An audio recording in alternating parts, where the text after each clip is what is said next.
आज या आपण उपासनेचे महत्त्व या उपदेश शीर्षकासह परमेश्वराच्या वचनाचा अभ्यास करूया. शब्बात दिवसाची उपासना, तिसऱ्या दिवसाची उपासना, सणाची उपासना आणि नियमित प्रार्थनेच्या वेळ हे सर्व परमेश्वराची उपासना आहे.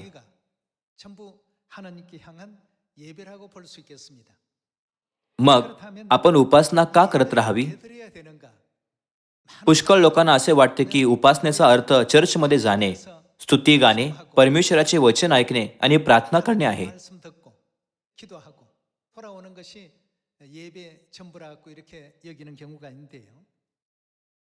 आज या आपण बायबलद्वारे याची पुष्टी करूया की परमेश्वराने आपल्याला उपासनेची परवानगी का दिली आहे आणि उपासनाचा विधी आपल्या आत्म्यासाठी किती महत्वाचा आहे आणि आत्मिक जगात तो किती महत्वाचा आहे यावर विचार करूया.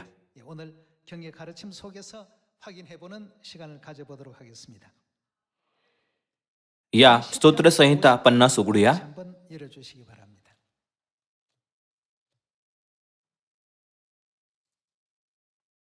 या आपण स्तोत्रसंहिता 50 वचन 1 वर एक दृष्टी टाकूया. देवाधिदेव परमेश्वर बोलला आहे, त्याने सूर्याच्या उगवतीपासून मावळतीपर्यंत पृथ्वीला हाक मारली आहे. सौंदर्याचा केवळ कळस असा जो सियोन डोंगर, त्यावरून देव प्रकाशला आहे. आमचा देव येत आहे, तो उगा राहायचा नाही. त्याच्या पुढे अग्नी ग्राशीत चालला आहे, त्याच्या भोवती मोठे वादळ सुटले आहे. त्याने आपल्या लोकांचा न्याय करावा म्हणून तो वर आकाशास व पृथ्वीस हाक मारून म्हणतो, ज्यांनी यज्ञ करून माझ्याशी करार केला आहे त्या माझ्या भक्तास माझ्याजवळ एकत्र करा. येथे यज्ञ या शब्दाचा अर्थ उपासना असा आहे. जुन्या करारात यज्ञ वापरले जाते आणि नव्या करारात उपासना वापरली जाते. दोन्ही शब्दाचा अर्थ एकच आहे. अशा प्रकारे परमेश्वर आपल्याला स्तोत्रसंहिता 50 द्वारे कळवतात, ज्यांनी उपासना करून माझ्याशी करार केला आहे त्या माझ्या भक्तास माझ्याजवळ एकत्र करा.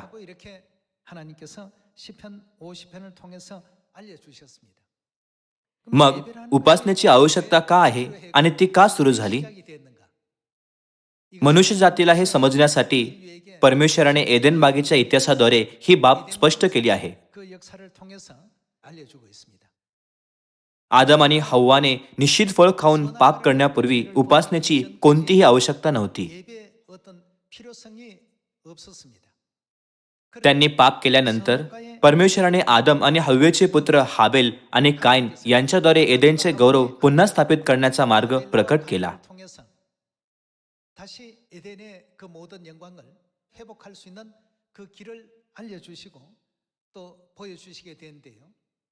तेव्हापासून बायबलमध्ये हाबेलचे बलिदान आणि कायनाचे बलिदान असे शब्द प्रकट झाले.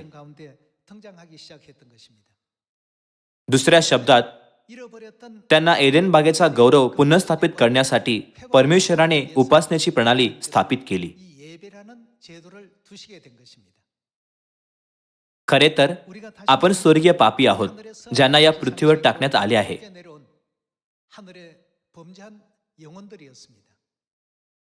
आपल्या पापांची क्षमा व्हावी आणि आपल्याला परमेश्वराला भेटता यावे म्हणून उपासनेची स्थापना कृपेची वेळ म्हणून करण्यात आली होती. म्हणूनच आपल्या विश्वासाच्या जीवनात नियुक्त तारखांना आणि वेळेला उपासनेला उपस्थित राहणे खूप महत्वाचे आहे.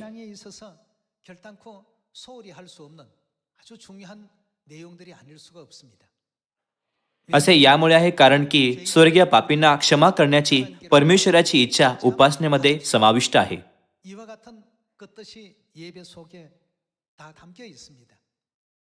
याशिवाय उपासनेत प्रायश्चित्ताच्या कृपेबद्दल आभार मानण्याचा अर्थ देखील समाविष्ट आहे. या कारणास्तव प्रथम चर्चच्या संदेष्टांनी आणि प्रेषितांनी संतांना इशारा दिला, आपण कधीही उपासनेकडे दुर्लक्ष करू नये. या इब्री लोकास पत्र अध्याय 10 वर एक दृष्टी टाकूया.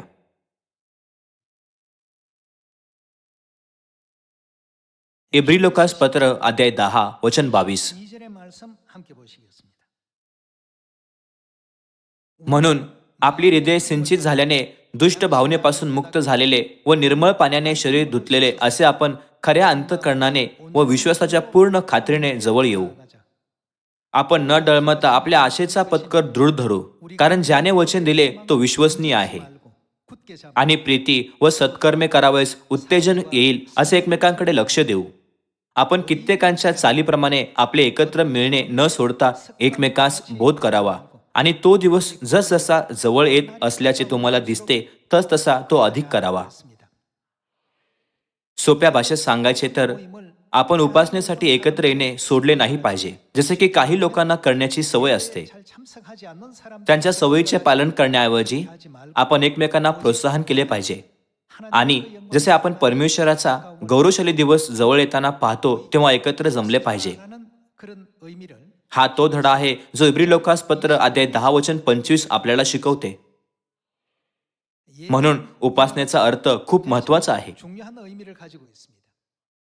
या आपण वचन 26 सोबत सुरू ठेवूया.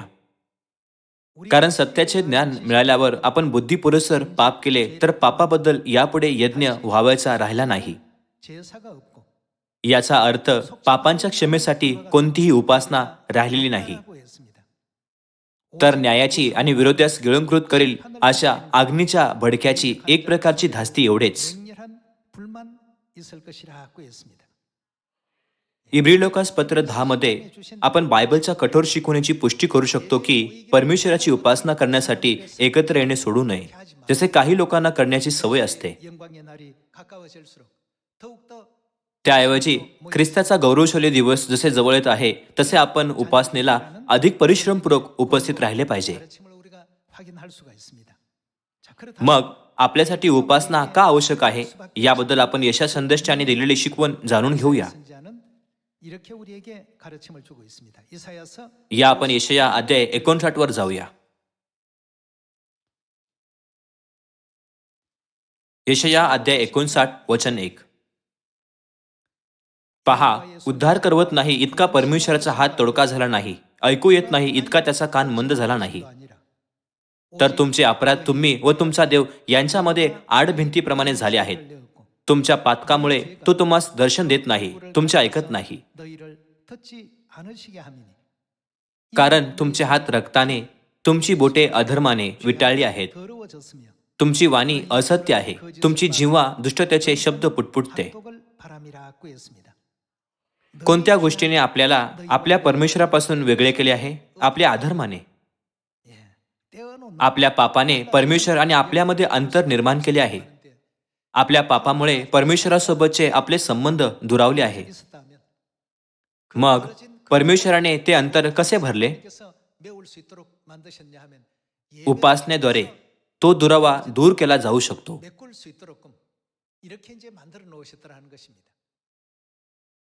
म्हणून बायबल आपल्याला शिकवते की उपासनेच्या वेळेद्वारे परमेश्वर आपल्यासोबत असतात, आपल्याला भेटतात आणि आपल्या पापांची क्षमा करतात जे आपण भूतकाळात केले होते. आदाम आणि हव्याने पाप केल्यानंतर परमेश्वराने हाबेल आणि कायनाला त्यांना बलिदान अर्पण करण्याची आज्ञा दिली. या उत्पत्ती अध्याय 4 वर जाऊया. या उत्पत्ती अध्याय 4 वचन 1 वर एक दृष्टी टाकूया. आदामाने आपली स्त्री हव्वा हिला जाणले, ती गर्भवती होऊन तिने कायनास जन्म दिला. ती म्हणाली, परमेश्वराच्या सहाय्याने मला पुरुष संतान लाभले आहे. नंतर तिने त्याचा भाऊ हाबेल ह्यास जन्म दिला. हाबेल मेंढपाळ झाला आणि कायन शेतकरी झाला. काही काळ लोटल्यावर असे झाले की कायनाने परमेश्वराला शेताच्या उत्पन्नापैकी काही अर्पण आणले. हाबेलने आपल्या कळपातील प्रथम जन्मल्यातून म्हणजे त्यातल्या पुष्ट्यातून काही अर्पण आणले. परमेश्वराने हाबेल व त्याचे अर्पण यांचा आदर केला, पण काईन व त्याचे अर्पण यांचा त्याने आदर केला नाही. म्हणून काईन संतापला व त्याचे तोंड उतरले. उत्पत्ती अध्याय 4 मध्ये प्रथमच हाबेलाचे बलिदान आणि कायनाच्या बलिदानाचा उल्लेख करण्यात आला आहे. 등장하고 있습니다. इब्री लोकास पत्र अध्याय 11 मध्ये इब्री लोकास पत्राच्या लेखकाने या दृश्याचे वर्णन कसे केले ते पाहूया. या आपण इब्री लोकास पत्र अध्याय 11 वर जाऊया. अध्याय 11 वचन 4. विश्वासाने हाबेलाने हाबेलने परमेश्वराला काय आणले? कायनापेक्षा अधिक चांगला यज्ञ देवाला केला. त्याने करून तो नीतिमान आहे अशी त्याच्याविषयी साक्ष देण्यात आली. ती साक्ष देवाने दानांच्या वेळी दिली आणि तो मेला असूनही त्या विश्वासाच्या द्वारे यद्यपि बोलत आहे. येथे हाबेलाने कायनापेक्षा चांगले बलिदान परमेश्वराला अर्पण केले. कायनाने आपल्या पिकाचा काही भाग आणला आणि परमेश्वराला धान्याचे बलिदान अर्पण केले.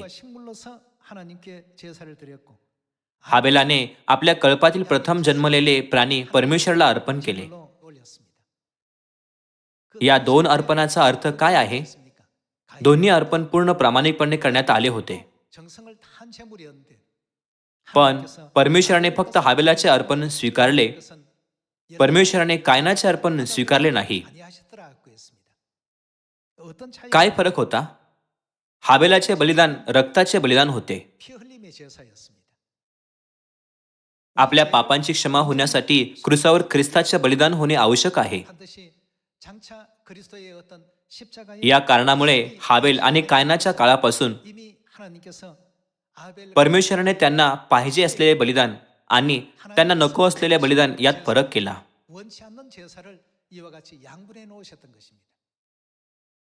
प्रामाणिकपणाच्या बाबतीत कायनाने आणखी प्रयत्न केले. त्यांनी बिया पेरल्या, त्यांची काळजी घेतली आणि योग्य वेळी त्यांना पाणी दिले. परमेश्वराने कायनाचे बलिदान मान्य केले नाही, जरी ते अगदी मनापासून अर्पण करण्यात आले होते. पण त्यांनी रक्त सांडलेल्या हाबेलाचे अर्पण स्वीकारले.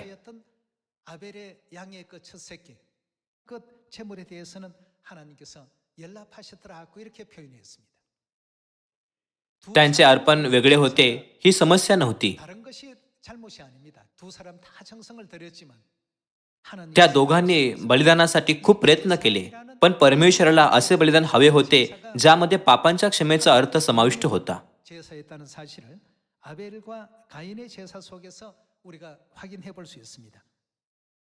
हे दाखवते की ख्रिस्त आपले रक्त सांडवल्याद्वारे परमेश्वर आणि आपल्यामधील अंतर कसे भरेल. या इपिस्करास पत्र अध्याय 2 मध्ये याची पुष्टी करूया. या इपिस्करास पत्र अध्याय 2 वचन 13 वर एक दृष्टी टाकूया.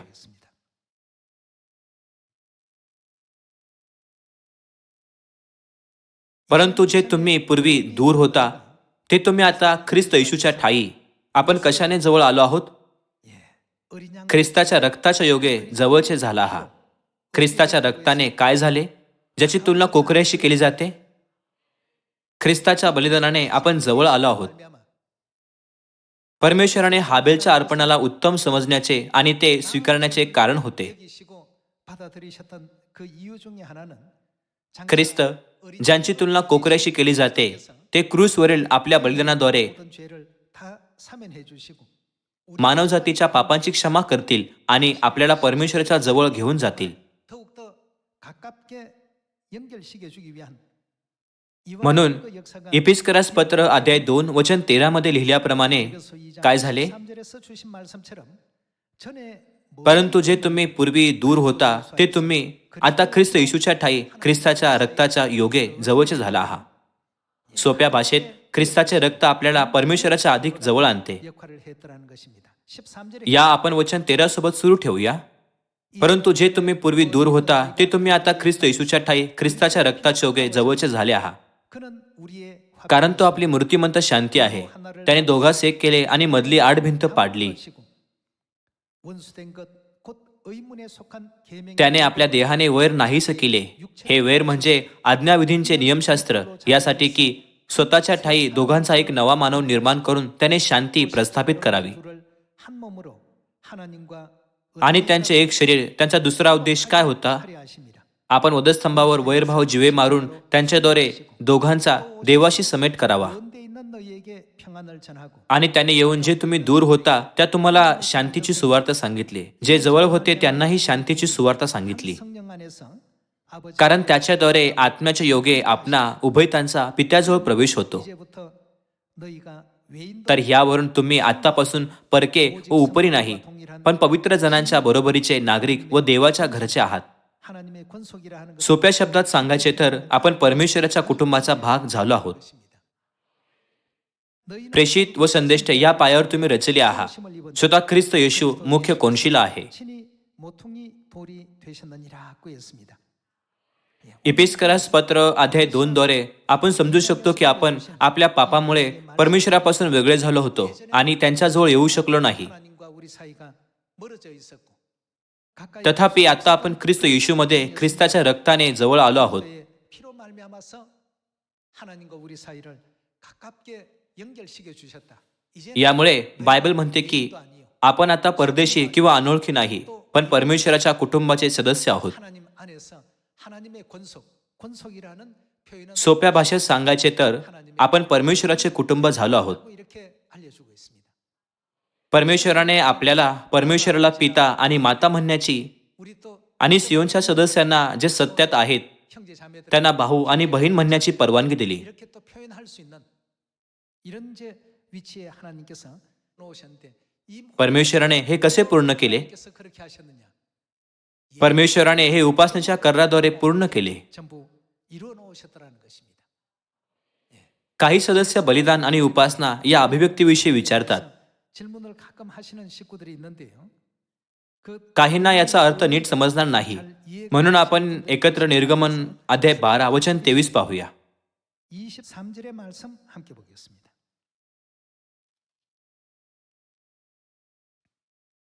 या निर्गम अध्याय 12 वचन 23 वर एक दृष्टी टाकूया. कारण परमेश्वर मिस्रांचा वध करण्यासाठी देशातून फिरणार आहे. ज्या ज्या घराच्या कपाळपट्टीवर व दोन्ही बाह्यावर रक्त लावलेले परमेश्वर पाहिल, 넘으시고 ते दार तो ओलांडून जाईल 집에 들어가서 너희를 आणि वध करणाऱ्याला तुमचा वध करण्यासाठी तुमच्या घरात शिरू देणार नाही. 이 일을 뭘로 हा विधी आपण त्यांचे पालन कसे करावे? तुम्हाला व तुमच्या मुलांना निरंतरचा हुकूम आहे असे समजून तो पाळावा. 너희는 여호와께서 जो वचनदत्त देश परमेश्वर तुम्हाला देईल त्यात तुम्ही जाल तेव्हा हा सेवेचा प्रकार तुम्ही पाळावा. 할 것이라. 이후에 तुमची मुले बाळे तुम्हाला विचारतील की या सेवेचा अर्थ काय? 뜻이뇨 하거든 너희는 이르기를 तेव्हा तुम्ही सांगा की हा ते काय आहे? परमेश्वराच्या ओलांडण्याचा यज्ञ आहे. त्याने मिस्री लोकांना मारले व आमच्या घरांचा बचाव केला. त्या समयी 있는 이스라엘 자손의 तो मिस्रातील लोकांची घरे ओलांडून गेला. 구원하셨느니라 하라. हे ऐकून लोकांनी मस्तक लावून दंडवत घातले. 하니라고 했습니다. आम्ही दरवर्षी ओलांडण्याची उपासना करतो. 6월절 निर्गमचे पुस्तक ओलांडण्याच्या उपासनेबद्दल काय म्हणते? 6월절 हा परमेश्वराच्या ओलांडण्याचा यज्ञ आहे. 그래서 예수님 म्हणूनच येशूला ओलांडण्याचा कोकरा असे संबोधले जात नाही का? 하지 않았습니까?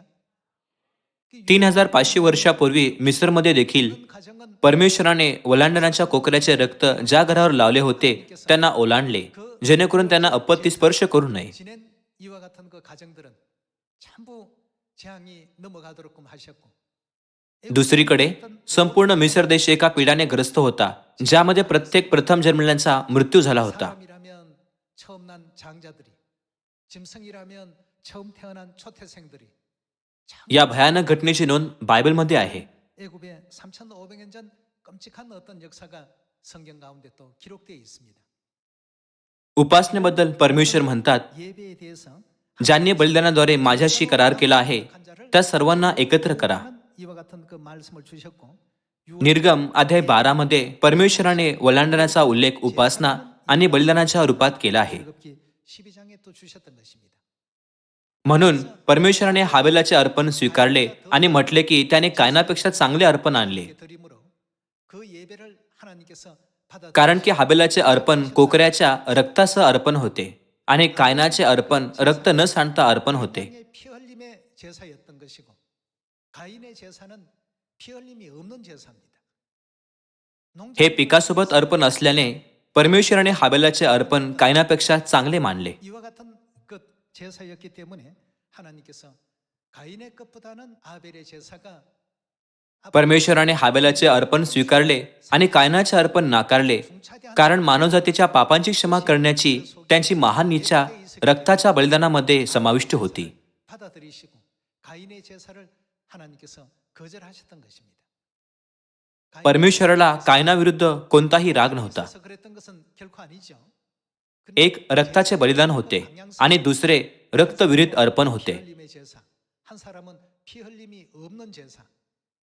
रक्ताच्या बलिदानाचा स्वीकार करून परमेश्वराने आधीच दाखवून दिले होते की ते मानवजातीच्या पापांसाठी काय करणार आहेत. 뜻을 미리 보여주셨던 것이죠. म्हणूनच इब्री लोकास पत्रामध्ये असे लिहिले आहे की हाबेलाने कायनापेक्षा चांगले अर्पण परमेश्वराला आणले. 하나님께 드렸더라. 히브리서에는 그렇게 기록이 되어 있었던 것입니다. शेवटी जेव्हा येशू ख्रिस्त या पृथ्वीवर ओलांडण्याच्या कोकऱ्याच्या रूपात आले आणि त्यांचे बलिदान करण्यात आले, 희생되어 주신 तेव्हा परमेश्वर आणि आपल्यातील संबंधाचे काय झाले? 관계를 어떻게 한다는 것입니까? क्रूसवर त्यांचे सांडलेल्या रक्ताद्वारे त्यांनी संबंध पुन्हा स्थापित केले नाहीत का? 어떻게 해 놓으셨습니까? परमेश्वराने आपल्याला जवळ आणले. 가깝게 해 놓으시고 परिणामी बायबल आपल्याला शिकवते की आपण जो पूर्वी परदेशी आणि अनोळखी होतो, 이제는 하나님의 권속이 되게 आता परमेश्वराच्या परिवाराचा एक भाग आहोत. 만드셨더라 하고 이렇게 성경은 우리에게 또 알려주고 있는 것입니다. यामुळे उपासना आपल्यासाठी खूप महत्वाची आहे. 으로 중요합니다. म्हणूनच परमेश्वराने म्हटले की आपण उपासनेसाठी एकत्र येणे कधीही सोडू नये. 사건과 같이 절대 하지 말라. परमेश्वर आपल्याला याची आठवण करून देत नाहीत का की आपण नेहमी त्यांची उपासना केली पाहिजे, जेणेकरून आपण वाचू शकतो, पापांची क्षमा प्राप्त करू शकतो आणि आपल्या स्वर्गीय घरी परत जाऊ शकतो. 그래서 우리에게 일깨워주고 계신 것 아니겠습니까? या आपण बायबलद्वारे पुष्टी करत राहूया की ख्रिस्त ओलांडनाचे बलिदान झाले. 한번 확인해 보도록 하겠습니다. या आपण कोरिन्थिकरास पहिले पत्र अध्याय 5 वचन 7 पाहूया.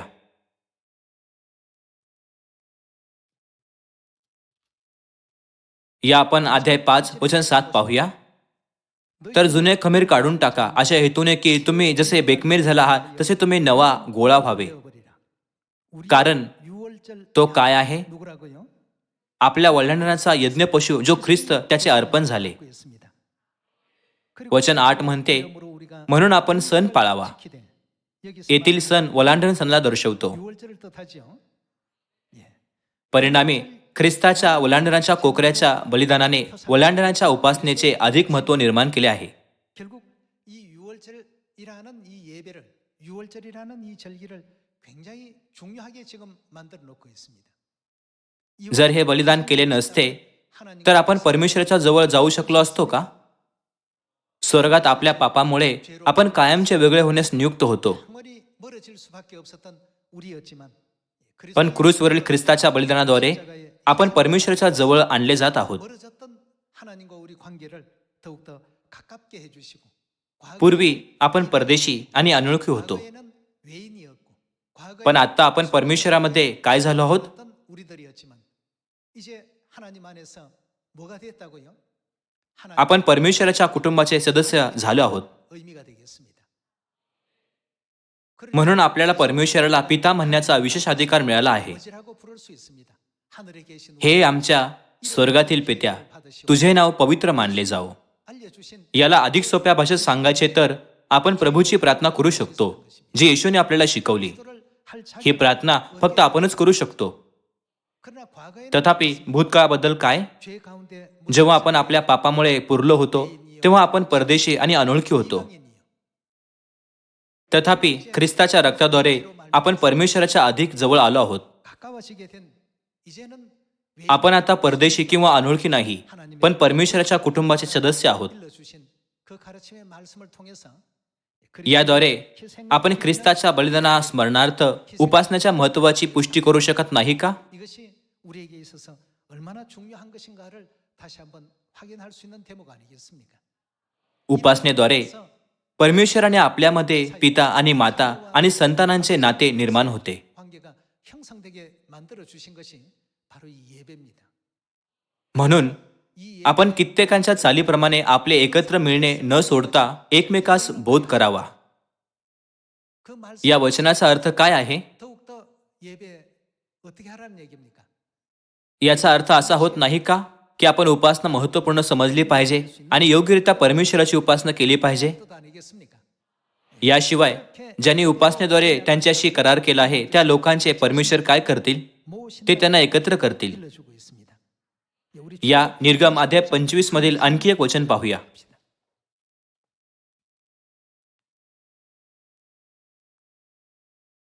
출애굽 निर्गम अध्याय 25 वचन 20. 말씀 함께 보겠습니다.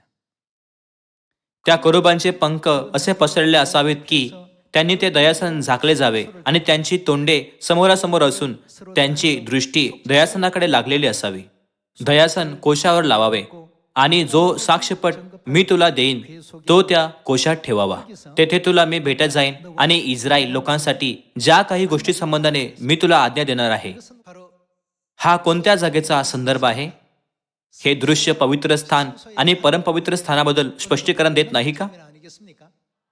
पवित्र स्थानात समोर पवित्र स्थान आणि मागे परमपवित्र स्थान आहे.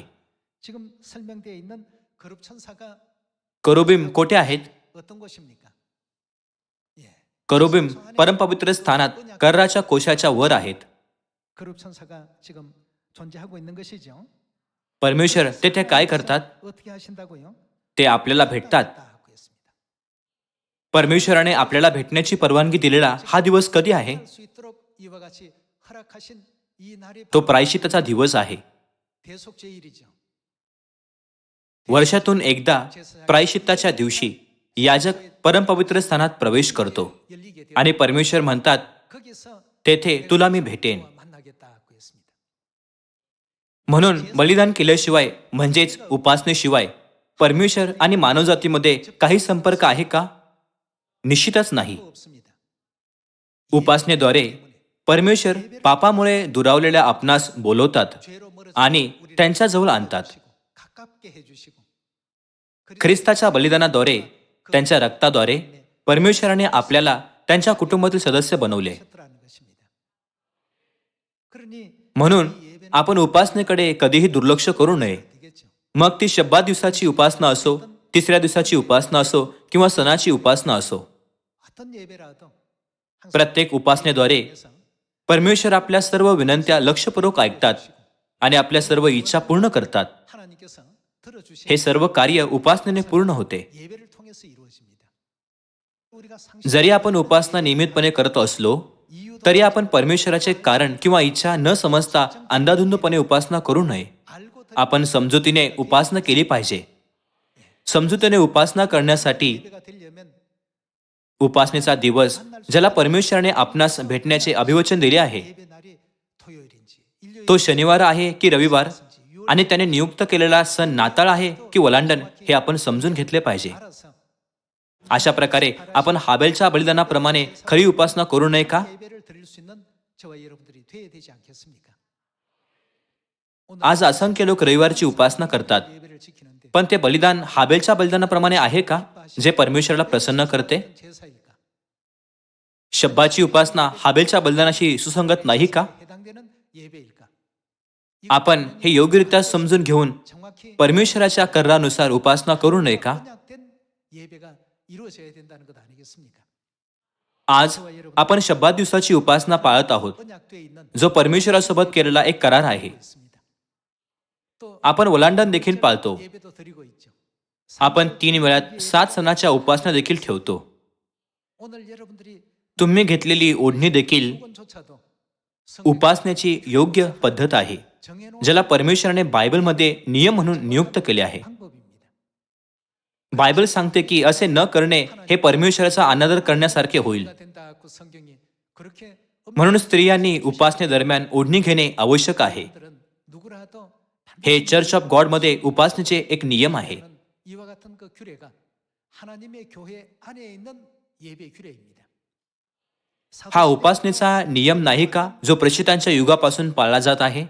우리가 지금 지키고 있는 मी तुम्हाला विनंती करतो की आपण पाळत असलेल्या उपासनेच्या नियमाबद्दल 긍지를 가지시고 그릇된 길 अधिक अभिमान बाळगण्यास सांगतो आणि खऱ्या उपासनेचे पालन करा जेणेकरून आपण चुकीच्या मार्गाने चाललेल्या जगातील सर्व चर्चपर्यंत योग्य शिकवण पोहोचू शकू. 주시기를 이 시간 मी आजचा उपदेश समाप्त करू इच्छितो. 말씀 마치도록 तुमचे खूप खूप आभार.